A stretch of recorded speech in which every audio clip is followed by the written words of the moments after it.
ang Digicast Negros 10 ang top 10 nga balita sa Negros Island region ang amon idulong sa inyo. Kagyaring atong top story subong nga adlaw, June 22, 2026.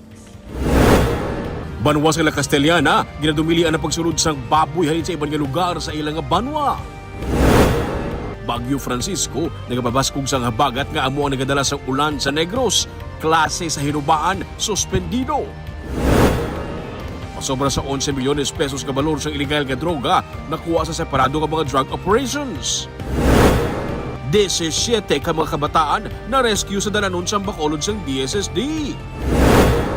Kag sa Good Vibes, hybrid nga mga salakyan, ginahimo nga taxi para makabulig sa mga drivers. Inatanan sa Digicast Negros 10.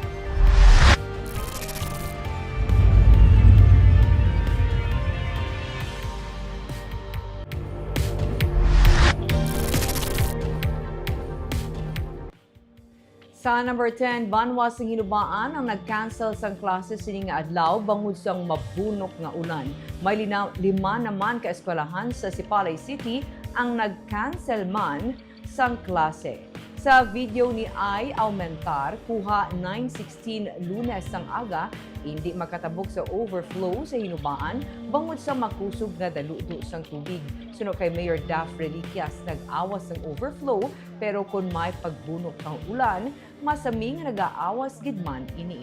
Nag-cancel sang klase suno sa iya para sa safety sang kabataan. Wala naman sang may gin-report nga pagbaha sa banwa suno sa alkalde. Sa Sipalay City, 5 ka mga eskwelahan suno kay Junilo Bogtae sa Sipalay City RRMO ang nagsuspend sang klase bangod man sang epekto sang mabunok nga ulan. Suno kay Irene Bell Plutenia, Provincial Disaster Risk Reduction Management Officer, ang mabunok nga ulan sa probinsya sa pila ka lugar kaangay sa hinubaan kag Sipalay ang tugas ng localized thunderstorms. Sa weekend sunod sa iya, nangin maulanon. Ang local forecast para sa Negros Occidental ang magalumon nga may pag-ulan kag pagpanaguob dala sang southwest monsoon. Samtang Bagyo Francisco as of 10 a.m. ang yara sa 620 kilometers east sang Tuguegarao City, Cagayan. 155 kilometers per hour ang maximum sustained winds sini kag pagmadlos nga 190 kilometers per hour. Padulong ini sa west-northwest ward. Yara sa wind signal number 1 ang Batanes kag northeastern Cagayan, lakip ng eastern Babuyan Islands. Wala naman na ginawdula sang pag-asa ang posibilidad sini nga magkusog pagid bilang super typhoon.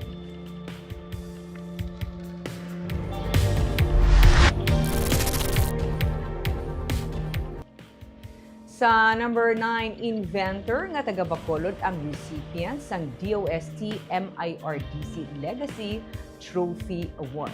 Ang paghimo sang pandayan nga sarang magamit sa mga mangunguma sa pagkaayos ng ila nga mga tools kag equipment kag ang pag-training sa ila kung paano ini gamiton ang isa lamang sa mga rason sa pagpili sa Department of Science and Technology Metals Industry Research and Development Center o kung DOST MIRDC sa founders ng RU Foundry and Machine Shop na si Ramon Uy Sr. bilang recipient sang ila nga Legacy Trophy Award. Dugang pa sang ahensya nga ang amo nga mga equipment nga ginahimo sang iya kumpanya ang nakapahapos ng kabuhi sang mangunguma nakabulig sa ila para hindi maggastos ang dako kag nakahatag sang dugang nga trabaho kag ihibalo sa ila. Suno pa sa DOST MIRDC, hindi lang sa Negros naggamit ang iya nga mga inubrahan, kundi sa iban pa nga parte sang Pilipinas. Sa likod sang sini nga mga gamit sa pagpanguma, gin-highlight sang ahensya nga ang pagdugang sa ihibalo sa iban nga tawo para mag-uswag ang ilang mga pangabuhi ang isa sa mga dako nga impact nga gindala sang kumpanya ni Uy. Gani siya ang ginpili nga mangin recipient sang Legacy Trophy Award. Ginbato ni Uy ang award upod ang iya pamilya sa nagligid nga Biyernes sa awards night sa Metro Manila. Bilang sabat, iya ginsiling nga isa ka dako nga dungog para sa iya ang among award kay ang ila ginpangabuglayan ang nakabulig paayo sa pangabuhi sang iban nga tawo.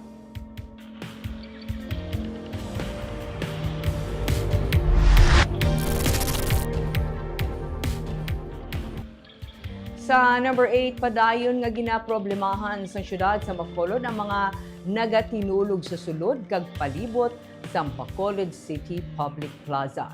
Inibangod matapos nga ginpahalina ang mga ini sa otoridad, nagbalhin naman initulog sa Dalan San Juan.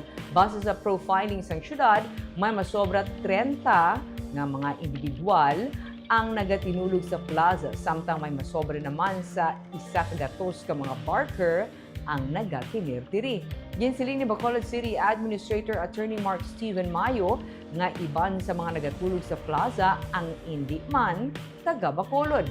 Ila na gindulong pauli ang mga hindi taga Bacolod apang binalik ini sa gihapon sa plaza. Ginatun-an pa sa syudad sa karon ang posibleng atikang agud tigayo na nga mapahalin ang mga ini sa dalanon sa Bacolod City. Damlagpagin manduan na sa syudad ang mga security guards sa plaza kag ang kapulisan nga istriktuhon ang pagpatuman sa mga pagsulundan sa plaza. Lakip na diri ang pagdumili isang pagtulog sa plaza, paglakat nga nagauba, pagpanigarilyo kag pagpatukod sang mga hayop-hayop.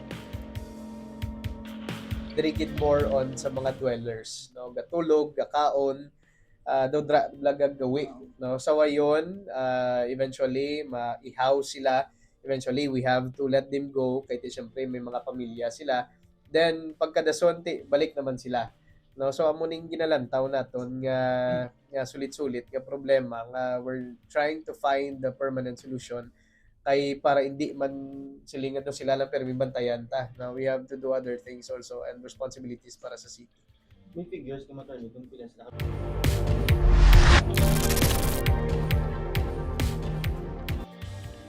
Sa number 7, 2 million pesos nga balor sa illegal nga mga sigarilyo na kumpiskar sa Bacolod. Ginraid sa katapos ang Criminal Investigation and Detection Group kag Police Station 2 ang isa ka bodega sa reclamation area, Barangay 8 sa Bacolod City, Sabado sang hapon. Naabdan sa otoridad ang balor 1,950,000 pesos ang illegal nga sigarilyo. Gindakop man ang 4 ka mga persona nga nagabantay sa bodega.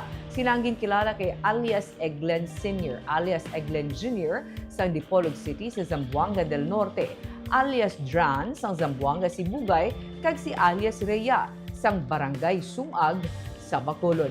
Nakahali naman ang tag-iya sang warehouse, antes pa man nakaabot ang mga kapulisan. Ang bodega nagaserbe nga tambakan sang ukay-ukay apang sunod sa CIDG base sa ilang monitoring, diri man ginatago ang mga illegal nga sigarilyo.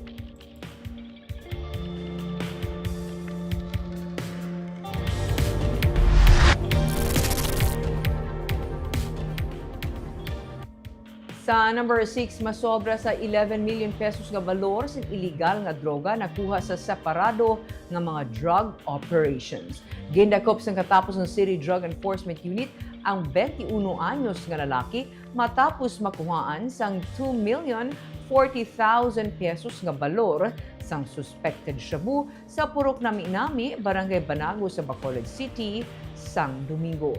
Pulo ka pakete sa ginasuspetsuhan shabu kag duha ka bugkos ang plastic nga may unod nga illegal nga droga ang na-recover kay alias Ren. Samtang isa ka solterito ang nakuhaan sa masobra sa 5 million pesos nga balor sang suspected shabu sa ginpatigay nga buy bust sa Hacienda Busay, Barangay Punta Mesa, Banwa sa Manapla, Negros Occidental, sang Sabado.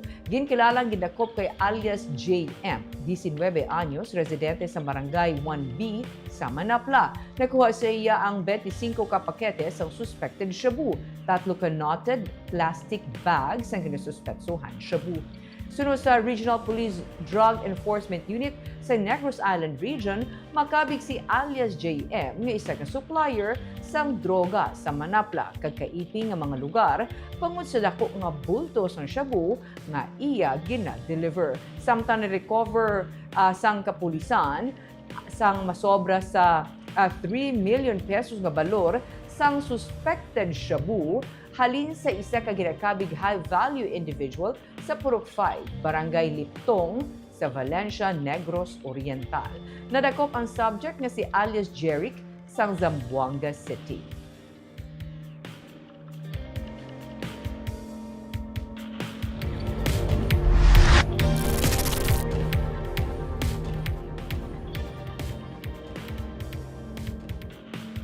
Sa number 5, 19 anyos patay matapos mabunggo ang iyang motor sa truck na nagapark.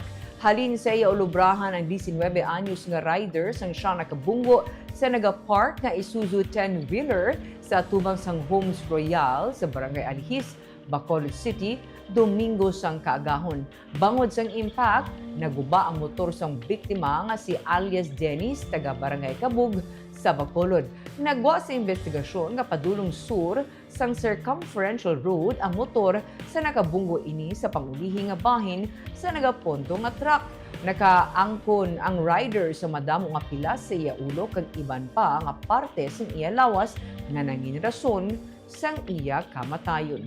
Ginsiling ni Police Major Elmer Bonilla, Chief sa Traffic Enforcement Unit, ila pa ginahibalo kung may early warning device ang nagapondo nga truck apang base sa ila investigasyon, madulom ang area. Sunod sa tag-iya sang truck, isa na kasemana nga yara sa lugar ang truck kag ginakayo bangod sang guba nga radiator.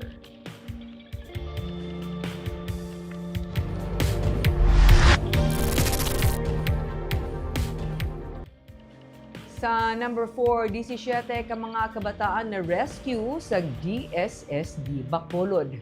Ginpasapasahan sa social media ang video sa grupo sa mga kabataan nga nagasinghot sang solvent. Sunod sa DSSD Bacolod, 17 tanan ka mga kabataan ang ilatigay na rescue sa sulod lang sa isa ka semana. Sa ini nga video nga ginpost ng isa ka netizen, makita ang pagtipon-tipon sang kapinapulo ka mga kabataan sa gwa sang Capital Lagoon sa Bacolod City samtang nagabitbit sang rugby. Sulo kay Richelle Verde Prado Manga, pamuno sang Department of Social Services and Development, Bacolod City, anong sa mga kabataan sa video ang na-identify na sang otoridad.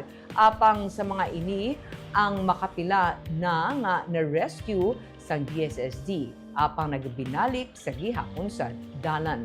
Matapos nga na-rescue ang mga kabataan, ginpaidalom sila sa counseling kag liwat naman nga ginbalik sa mga ginikanan. Sa records ng DSSD, 17 ka mga kabataan nga yara sa dalan ng ilang na-rescue sa sunod lamang sa tinalikdan nga semana. Ginaako man ni Manga nga may kabudlayan sila sa pagpahalin sa mga bata sa dalan bangod ang ginikanan sang mga ini sa dalan man mismo nagatiner.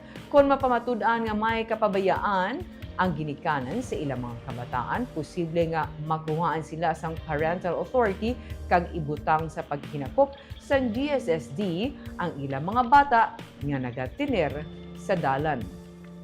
Nagapangabay man ang DSSD sa publiko nga likawan na paghatag sang kwarta sa mga bata nga nagapangalimos sa dalan bangod kinadumilian ini base sa ordinansa sang syudad. Dugang pa niya, likawan man ang kuntani pagpakita sang hitsura sa mga bata ilabi na kung ginapakita ini sa social media. Iban nga proven nga gina-neglect gid nila kag gina-abuse ang ilang mga kabataan, ginakaksa nato no sa parental authority amo na. So involuntary commitment sa mga kabataan diri sa DSSD kung gina-refer nato no sa mga lain-lain nga mga institutions, but it's last resort kay ang pinaka ideal gid yan no para sa mga kabataan is sa ilang family. Amo na prior sa pagdesisyon ng kakson sila sa ilang biological family, ginatun-an gid may case management no kag ginahimo ang tanan nga tikang para hindi da makalabot.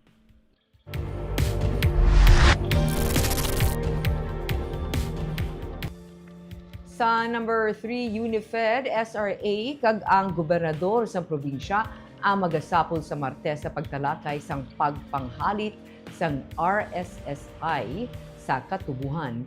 Ini kasunod sang pagpangatake sang Red Striped Soft Scale Insect o kuno RSSI nga nag-apekto sa masobra na 4,800 ka hektarya sang katubuhan base sa June 11 nga report sang Sugar Regulatory Administration. Ginsiling ni Manuel Lamata, ang presidente sang United Sugar Producers Federation o kun UNIFED, nga sila magapungkopod sa kay Governor Eugenio Jose Lacson sa sangguniang panalawigan kag sa SRA para talakay ng paglapta sang RSSI. Iya ginsiling nga ang report makaalarma kag nagadoble sa kada semana rason nga nagakabalaka ang mga sugarcane planters labi na gid ang mga magagmay nga mangunguma. Sa report ng SRA, nakasaad nga ang RSSI infestation yara na sa accelerated phase sa Visayas.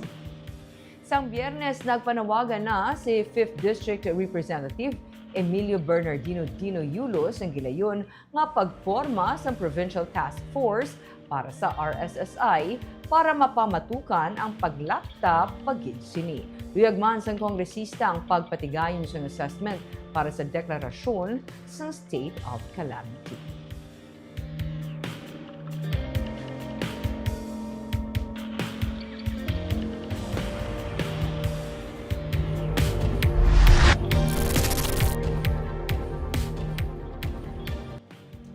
Sa number 2, nagaplano na ang syudad sa Bacolod nga magbutang sang border control kasunod sang asod-asod nga kaso sang pagkalamatay sang baboy sa probinsya sang Negros Occidental.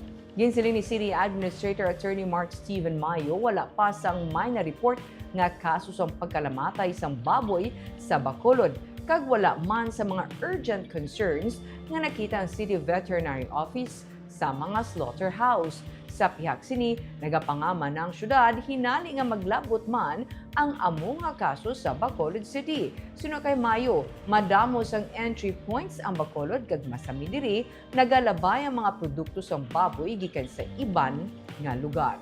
Ginaduso man niya nga mapatuman ang massive testing sa syudad, ilabi na sa mga backyard hog raisers. Ginahaylo man niya ang mga nagasagod sa baboy nga mag-report gilayon sa otoridad. Kung napatya na sila sa baboy, agon makapatuman sa mga tikang sa pagtapnak sini. Have to prepare as early as now kung ano ang pwede naton maobra. It could be that we can already set up border control kung admittedly, although hindi sila mag-drop this ang mga produkto, kundi drigid sila galabay. Most of the entry points are here sa Bacolod. So, they have to be equipped with certain clearances and certification kag pwede nato na ma-check upon entering sa border. And then, we could also explore the possibility nga pwede na takapang test amat-amat, no, because may certain test kits man na ginagamit dira. But we will take you sa assessment kag observation sa aton nga city vet, no. That will be based on any reported incident kag dapat concrete man or legit abing mga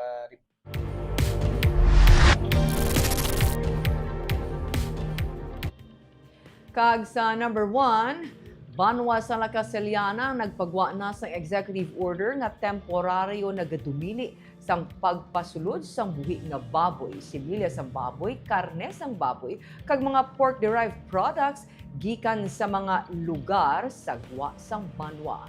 Ang EO nga ginapagwa ni Mayor Añejo Nicor sini nga Lunes, Hunyo 22, ang effective gilayon.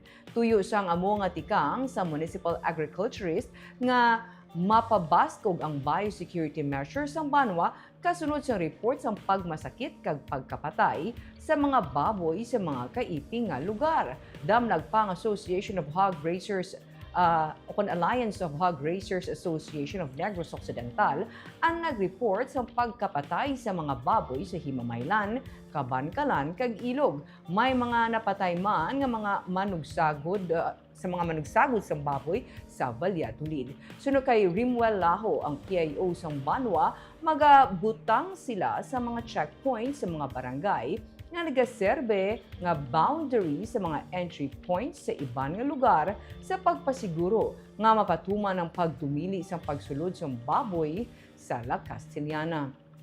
Nagpakig-angot naman sila sa Moises Padilla kag Isabela nga katupad nila nga Banwa. Sa tunga sa mga kabalaka karon, klaro ni Laho, wala sila may na-monitor nga kaso sa ASF. Ang luyag nila nga mapangapinan ang kasapatan kag negosyo sa Banwa sa among matikang. Samtang Moises Padilla napagwa naman sa nga EO nga nagadumili sang illegal kag unauthorized nga pagbaligya sang imported nga karne kag meat products nga wala sa nagakaigo nga permit kag clearance gikan sa Banwa. Ang EO ang ginpagwa ni Mayor Elia Celestina Garcia Yulo sining June 22 kag gilayon nga maga-take effect. Ang amon nga mga negosyante diri ma'am, nga mga nagabalik baboy iba nagapangumpra na sa mong bakal sila. Hindi lang diri sa Banwa, sa galibot man sa mong. Kundi may mga kag tapos may ara ka nagasulod man di nga just like ang Moises Padilla, ang mga galing daw nag-coordinate kami with Isabela nga para at least lang kami. May isa ka hindi hindi magpasulod sa mga outside.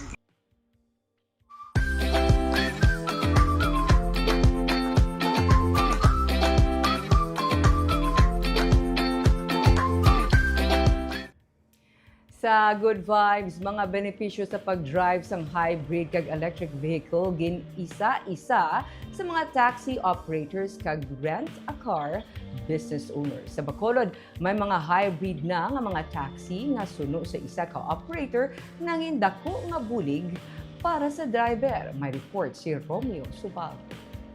Sa Bacolod City, may 5 karon ka mga hybrid nga mga BYD nga mga salakyan nga nagabiyahe bilang taxi nga iyasang Angelinas Transport. Silang unang operator nga nagagamit sang BYD nga hybrid nga mga salakyan bilang taxi diri sa Negros. Isa na diri ang gina-drive ni Ulysses Ganzon. Halin sa traditional nga taxi, nag-shift sa hybrid. But silingon, pwede gas, pwede man di kuryente. Ginsalig ini sa iya sang operator nga si Charles Kim kay maayong iya nga performance sa kumpanya. Istorya ni Ulysses, sa panahon subo nga grabe ang kompetensya sa tunga sa mga taxi kag TNVS, dako ka bulig nga hybrid ang iya ginadala. May mga inadlaw nga hindi na siya kinahanglan magtugong sang gas. 2 ka beses siya nga naga-charge sang iya nga unit sa kada adlaw. Mas relaxed ang iya nga pag-drive kag komportable pati iya pasahero. Bisan paano makagana ka ita. Lain sinuna sa traditional yung dako ang income mo, limon dako ang imo nga gross. Pero sumada total pag inkarga mo sa fuel mo, even ka lang, wala ka din. Papabayad mo pa remittance mo? O remittance nga gano'n, pag remittance ka gasolina mo, ikrodo mo, wala, risto ka pa gani. Kung tagaan chance ka ikaw rin sir makapili sa imo unit, would you go for hybrid gyapon na? Oo Nga man. Una-una, relax ka. Kadua sa consumption. Kagang katatlo, ang beauty niya, attractive siya sa mga pasahero. Nami sa lang taon, halos tanan nga mga pasahero nakasaka sa BYD. Sa pagpapara pa lang, gambal na sila nga, lain niya nga klase si taxi nga namin isa niya. Hindi na siya amo ka-pressured nga maglagas ang iya nga boundary, napahapos ang iya adlaw-adlaw nga pagbiyahe. Pati ang operator nga si Mr. Kim, nakaobserba man nga sa mga traditional taxi, gabi nakatama nagagarahe ang mga driver. Ang mga nagadala sang hybrid naman, temprano pa, nagagarahe na kag makarimit na sang insyakto. See in my app for all the units. So previous other drivers usually even nighttime they try to drive very long for the fit their remittance. Yes. They have to bring home. Yes. Usually what I notice now, mostly the EV drivers go home quite early nowadays. Around 7 p.m. they already home. So they can spend time with their families. Yeah, because they already fit their money, so they can have their rest.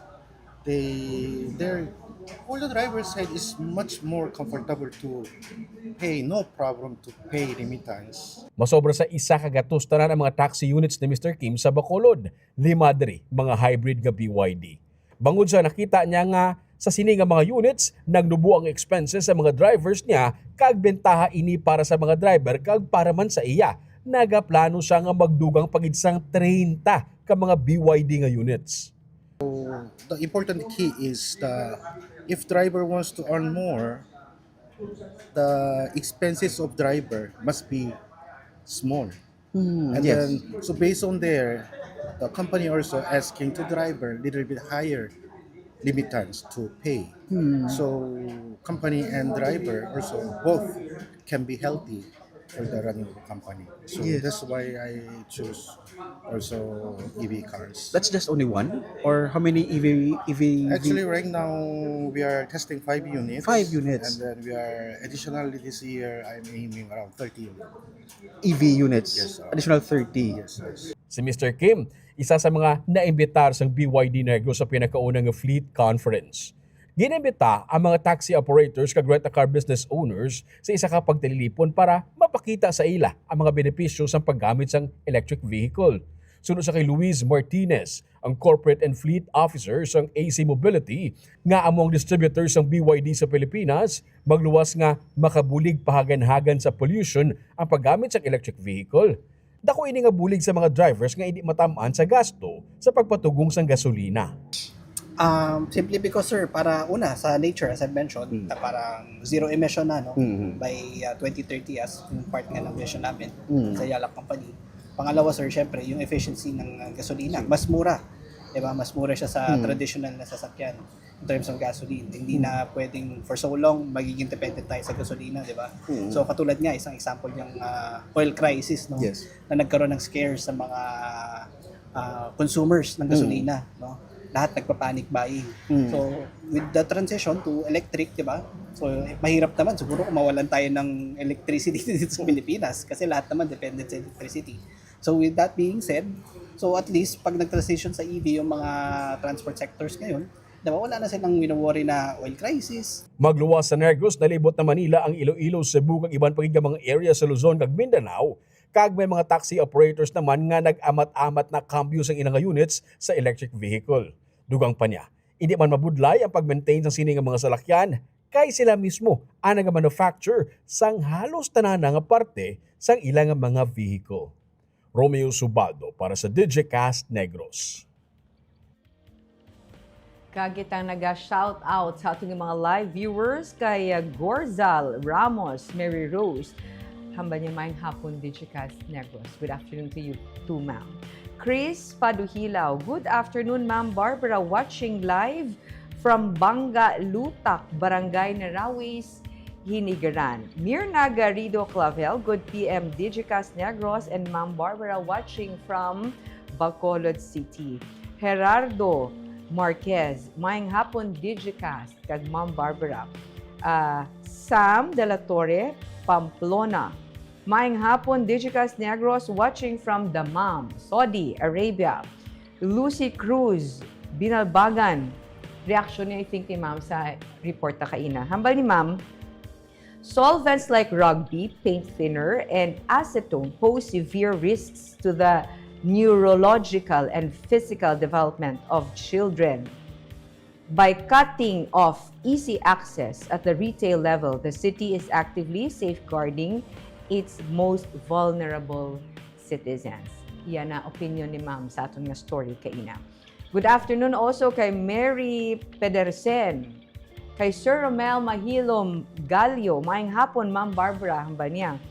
George Pineda Gaspe, maing hapon Digicast Negros, watching lang di live sa Barangay Tangub, Subong, Walgajuti, Subong sa Tinapay Express. Wala pa gito di ka try visit kay Sir. Per minute siya gagreed. Kagamayad to ang top 10 stories of the day, tub-tub was. Ako si Barbara Mijares, maing gabi.